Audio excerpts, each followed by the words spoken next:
Most world-changing photographs are of moments of high drama. There's the tank man in Tiananmen Square. There's the napalm girl in Vietnam.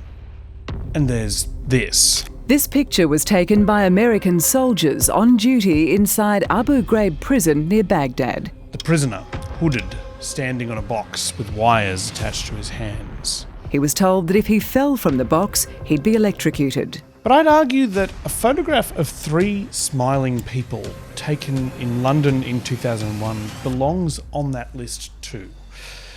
The photo was allegedly taken by Jeffrey Epstein. The 3 people smiling in it are Epstein's partner, Ghislaine Maxwell, Prince Andrew, the Duke of York, and a 17-year-old then known as Virginia Roberts. There's Ghislaine Maxwell, there's The Flash, that's me at 17. And that's Prince Andrew with his chubby fingers.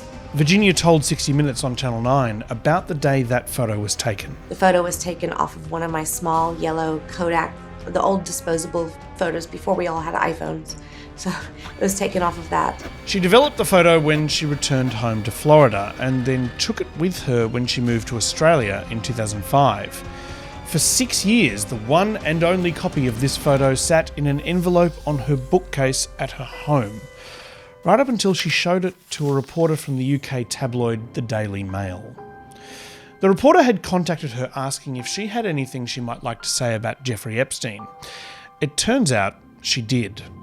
Virginia Roberts, by then known as Virginia Giuffre, had been one of several women who had filed civil lawsuits against Epstein and had been paid $500,000 by him in a confidential settlement. But that wasn't the only thing the Daily Mail was interested in. They were interested in her relationship with Prince Andrew. She told them about that picture of him with his arm around Virginia's waist. Giuffre was the first person to publicly link Andrew with Epstein, a guy so obscure that at the time we weren't quite sure how to pronounce his name. In question are his links with Jeffrey Epstein, a US financier who served time in jail for soliciting an underage girl for prostitution. It's odd to realise this in hindsight, but really it was in this moment that the story went from being a curious local Florida story about a creepy billionaire to a global scandal, propelled by the royal mad British tabloid press. Prince Andrew admits staying at Epstein's New York house in December was unwise. And without that photo, I don't think we'd have reached the position that we now find ourselves in. It was the first crack in the dam that has now led to a catastrophic burst. Millions more documents relating to the late convicted sex offender Jeffrey Epstein were released by the US Department of Justice. The tiny leak that started with that photograph in 2011 has become an unstoppable wall of water and debris, sweeping through reputations that we once thought were untouchable. The story the files tell is one of base corruption that stains all it touches. It seems that almost nobody is safe. There were holiday snaps of former President Bill Clinton and Epstein released, and messages from Elon Musk asking for an invite to Epstein's wildest party. But to me, this wave of destruction is a sign of something deeply broken. Modern society relies on the idea that there are systems that hold people to account for wrongdoing. But trust in that system has disintegrated to the degree that many people feel like mob rule is the only option. The courts, media, and government have failed, so it's time for torches and pitchforks. Freedom! But how did it get this bad? I'm Matt Bevan, and this is If You're Listening.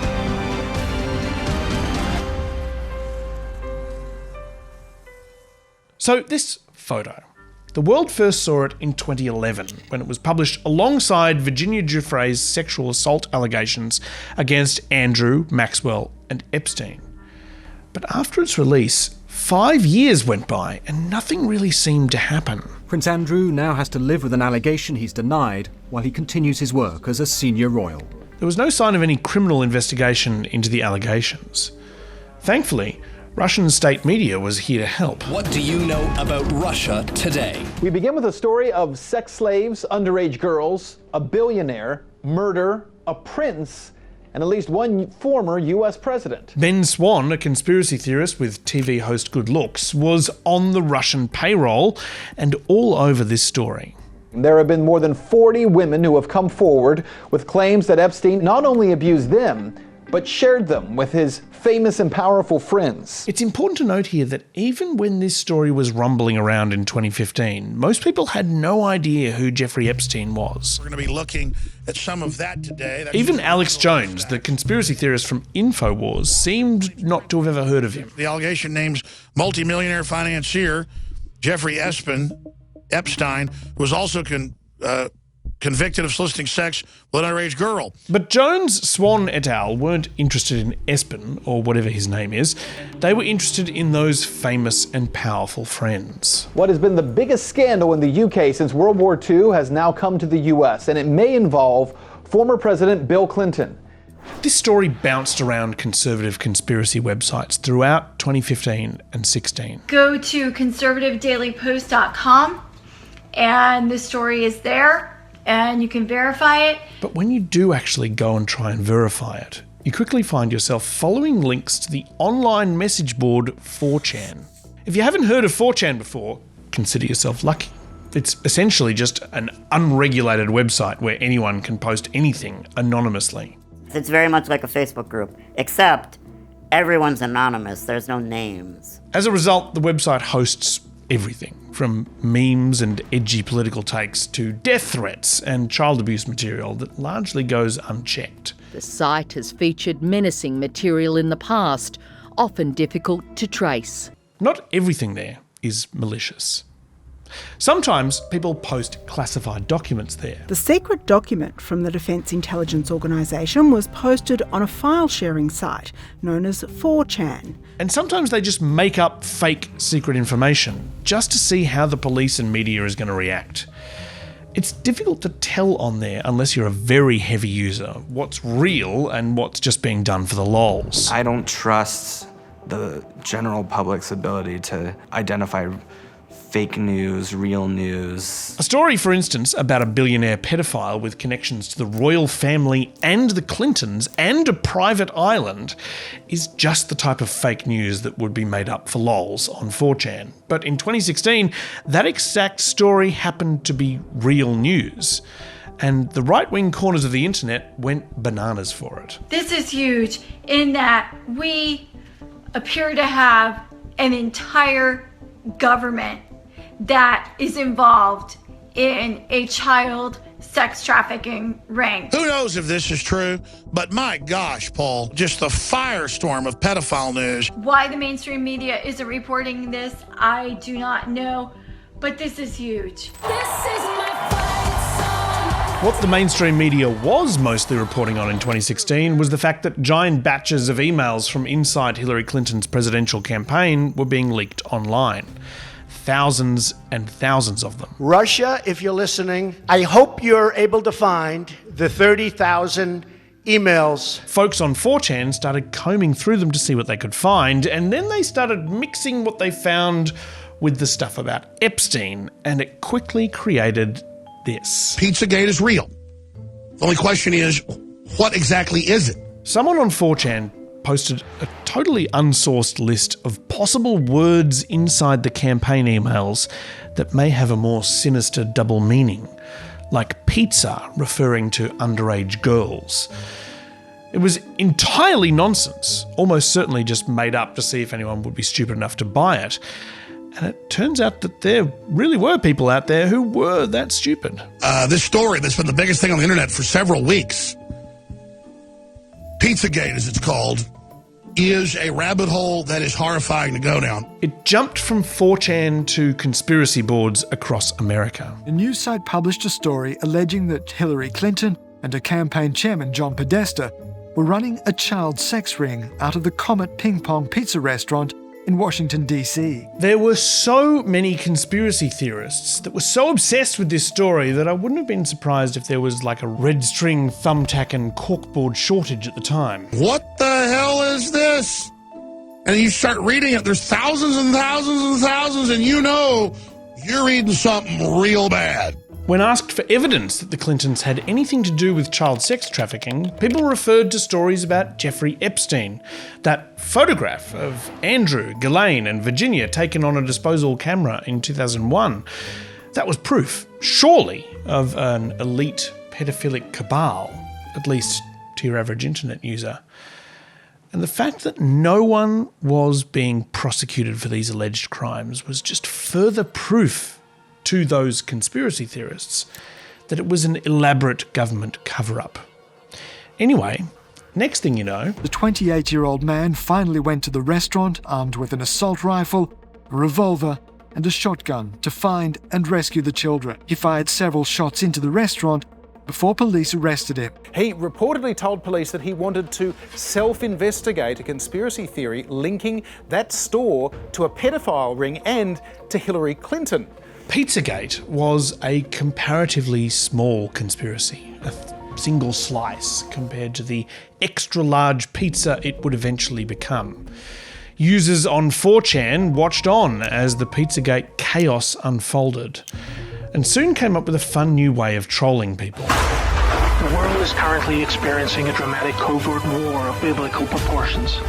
Literally the fight for Earth between the forces of good and evil. Someone started posting as a secret insider in the US government. Virtually nonsensical posts started popping up on 4chan, signed by a single mysterious letter. Calling themselves Q as a reference to the Q level security clearance. And amongst the stream of conscious nonsense, these Q drops started making predictions. Saying that Hillary Clinton would be arrested the next day, which obviously did not happen. What was the reason for this apparent arrest, which did not happen? Well, Q claimed the United States government was secretly being run by a cabal of Satan-worshipping, cannibalistic child predators who were running a global sex trafficking ring and were hell-bent on undermining Donald Trump while he was in office. The Q drops were full of references to Jeffrey Epstein. The existence of an elite child sex predator, a real one, gave an air of legitimacy to the claims, even though the rest of what Q was saying was total nonsense. But people bought it. A lot of people. The QAnon conspiracy theory has taken off around the world. The bizarre ideology has attracted millions of believers worldwide. And these posts, which started as an elaborate joke, or a troll really, grew into something bigger than anyone on 4chan could have imagined. Since 2016, QAnon followers have been entangled in everything from a significant uptick in vaccine skepticism to the attack on the US Capitol on January 6th, and even forcing the release of the Epstein Files. It's hard to believe that it pretty much all started because of a single photo taken on a disposable camera in a London apartment in 2001. Now that's a neat little story, isn't it? A way of viewing what's happened as an inevitable chain of cause and effect. The photo was a crack in the dam that people chipped away at, and it grew and grew until the dam broke. But I've been thinking a lot about cause and effect lately, and I think the dam metaphor is missing a piece. We might know where the beginning of this story was and where it's ended up. But the key question is, who neglected this dam so much that a single crack left unaddressed led to the entire dam bursting? I think the key to understanding it is in the cultural climate of mid-2010s America. So let's wind back the clock. Quick quiz question. Which movie won Best Picture at the Oscars in February 2016? The real surprise of the night was the winner of Best Picture. Any guesses? Well, here's Morgan Freeman at the ceremony. And the Oscar goes to Spotlight. Spotlight was a movie about uncovering a massive institutional cover-up of child sex abuse. It was about reporters on the Boston Globe's special Spotlight investigative journalism team who painstakingly exposed the Catholic Church's efforts to protect pedophile priests by moving them around the country rather than reporting them to authorities. It came in the midst of a rash of movies about hero journalists and whistleblowers uncovering institutional corruption. There's this notion of the heroic whistleblower meeting with the heroic journalist in a dark parking lot or on a park bench. They hand over a binder of top secret files which expose the corruption that's rotten right to the core. And look, that does happen in real life. There are historical examples like Deep Throat and Edward Snowden, and in 2017, there were a lot of people leaking from inside the Trump administration. Detailing a so-called resistance inside the Trump administration to thwart parts of his agenda and his worst inclinations. The idea of an anonymous informant is such a cultural trope that The Simpsons parodied it back in the 90s. I can't tell you who I am, but I worked on the campaign. Hey, Mr. Smithers! Well, you might as well give me a ride home now. But in all those cases, both real and fictional, the key thing is that the person who's receiving the information from the mysterious informant is actually equipped to deal with it. They are journalists, lawyers, detectives, prosecutors, inspectors, or, perhaps most capable of all, Lisa Simpson. The Watergate scandal in the Nixon administration wasn't uncovered by an anonymous guy altruistically leaving a trail of breadcrumbs for the public to follow. It was a dude who was upset that he'd been passed over for the job of FBI director, leaking to 2 newspaper reporters. Deep Throat urged Bob Woodward and Carl Bernstein to follow the money, and they did, all the way to the White House. Similarly, in Spotlight, brave victims and disgruntled lawyers told their stories to journalists who meticulously checked the facts before reporting on them. I had 20 priests in Boston alone, but I couldn't go after them without the press. So I sent you guys a list of names. The study of knowledge and how we decide what's true is called epistemology.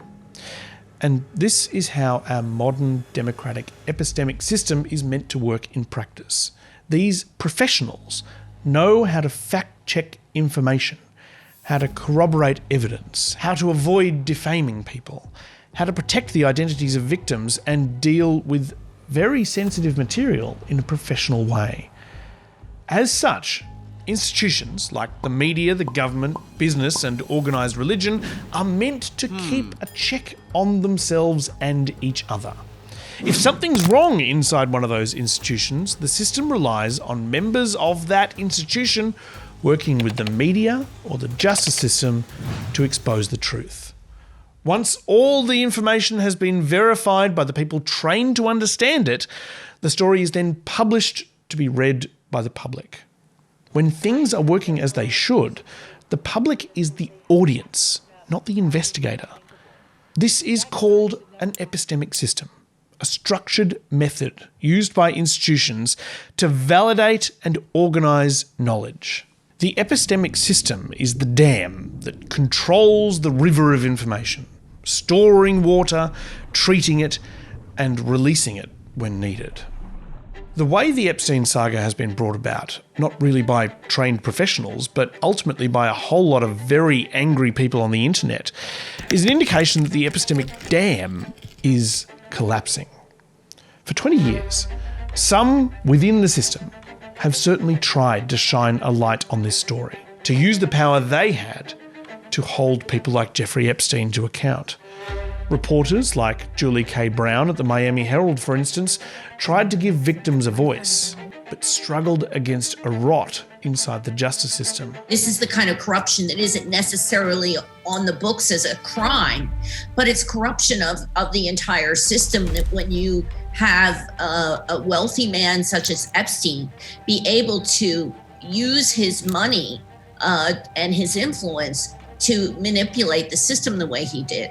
British journalists tried to get answers out of the royal family, but were met with denials and silence. The growing scrutiny into the relationship between Prince Andrew and Jeffrey Epstein. Eventually, consistent campaigning from journalists and victims led to a reopening of the investigation, which led to Epstein's arrest in 2019.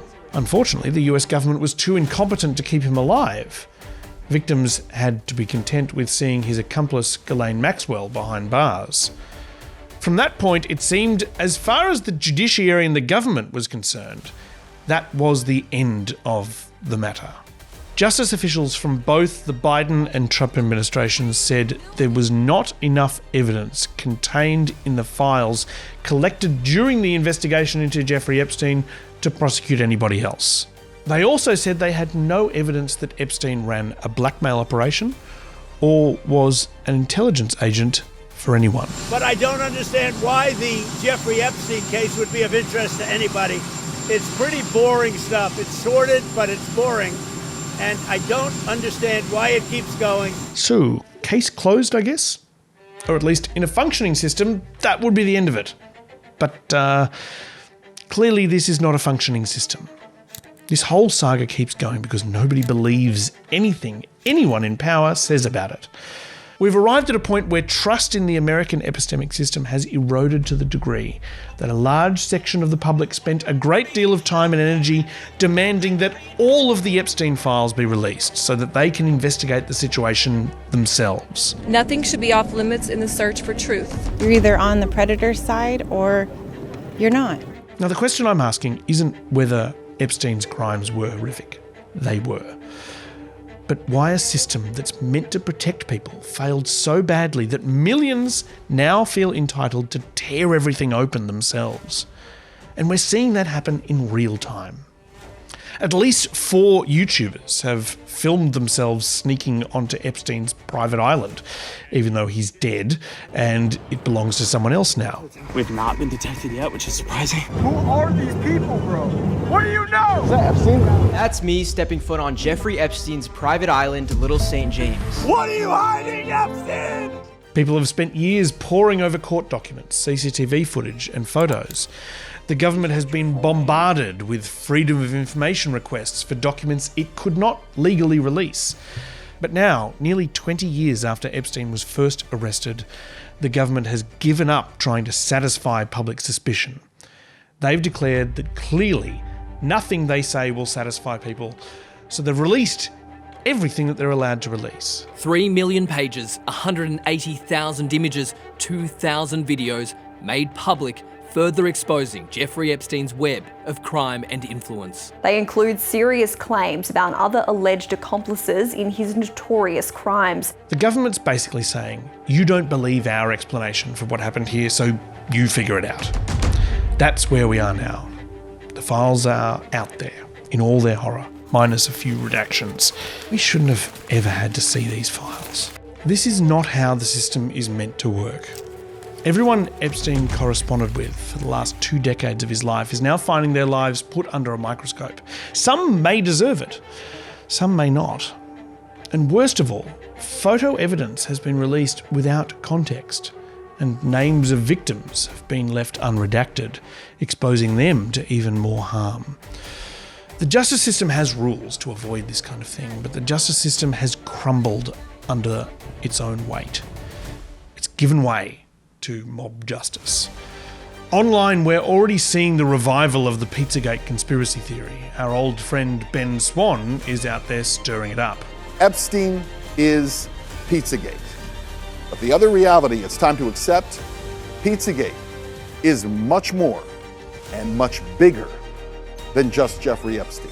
It's not just pizza that people are interpreting as a code word, but grape soda, ice cream, frozen white tuna, and jerky. People going crazy think they found a code word for human meat? And now we're all doing our own investigations and coming to our own conclusions.